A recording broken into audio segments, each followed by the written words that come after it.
Bonjour, bienvenue au studio Cardio Online, aux Journées européennes de la Société française de cardiologie 2019.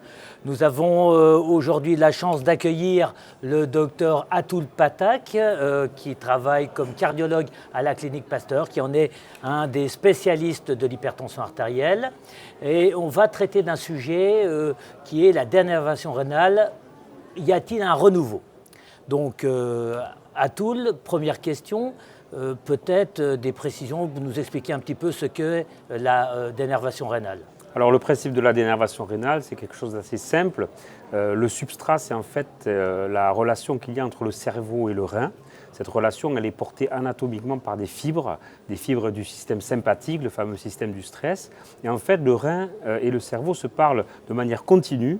Lorsque un stress attaque le cerveau, cette information est véhiculée par ces fibres sympathiques efférentes, touche le rein, et il y a une activation du système sympathique rénal, une activation d'un certain nombre de mécanismes qui génèrent de l'hypertension artérielle d'origine rénale. Mais il y a aussi une réaction bidirectionnelle lorsqu'on agresse le rein, hypoxie, acidose, compression du cortex rénal, et bien cette agression rénale est transmise jusqu'au cerveau, toujours par ces mêmes fibres sympathiques, et génère une hypertension artérielle d'origine centrale. Et donc le principe de la dénervation rénale, c'est d'interrompre cette communication entre le rein et le cerveau, en lésant ces fibres sympathiques ascendantes et descendantes, et en ayant comme conséquence de réduire la pression artérielle chez les patients qui bénéficient de cette technique. Alors, on en avait parlé pendant ces dernières années, mais il me semblait qu'elle était tombée un petit peu dans les oubliettes, qui avait été un petit peu enterrée, cette technique.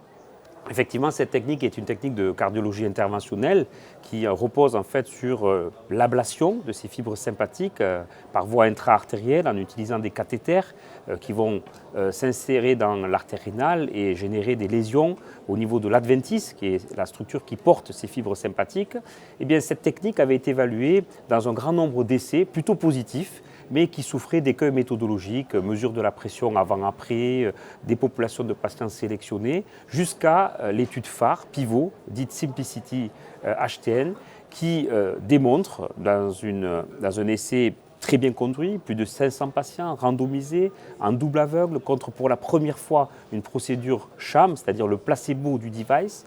Et bien dans cette étude, finalement, on observe une réduction de la pression artérielle dans les deux bras et une absence de différence entre ces deux bras et effectivement coup d'arrêt puisque la dénervation rénale ne faisait pas mieux que la procédure sham chez ces hypertendus sévères résistants. Et donc effectivement cette incertitude sur l'avenir de cette technique dite de dénervation rénale.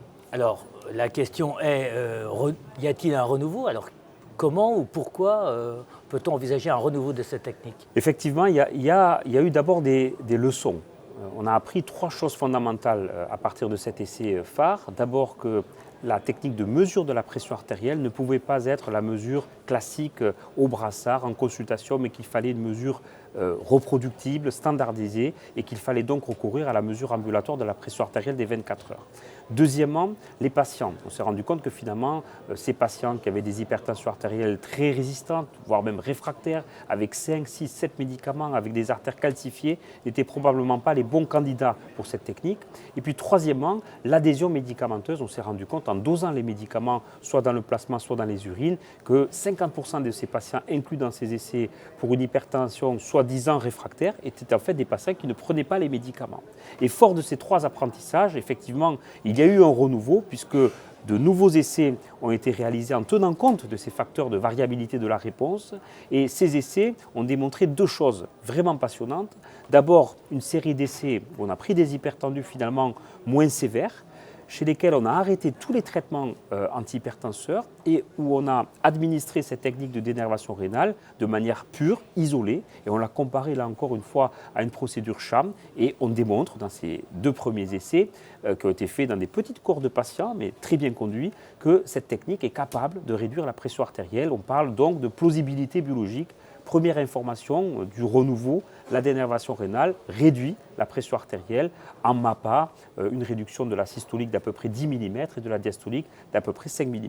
Et puis deuxième essai, les trois ont été publiés coup sur coup dans le Lancet, qui montre que chez les hypertendus traités, avec un ou deux traitements pour leur hypertension artérielle. Lorsque l'on réalise la dénervation rénale en sus du traitement pharmacologique et qu'on se compare toujours à une procédure sham, eh bien là aussi, la technique a fait la preuve de son efficacité et réduit à peu près de la même amplitude la pression artérielle mesurée en MAPA. Donc on peut parler de renouveau puisque ces 3 études coup sur coup sont des études positives qui montrent que la dénervation marche seule ou en plus du traitement antihypertenseur. Alors c'est intéressant, donc je pense qu'il va falloir envisager ce qu'on va pouvoir faire dans le futur. Je comprends déjà d'emblée que quand on a face à un patient avec une hypertension résistante et une quadruple thérapie, on peut peut-être se demander déjà s'il ne faudrait pas revoir le traitement à la base. Mais à part ça, est-ce que c'est quoi le futur pour cette technique?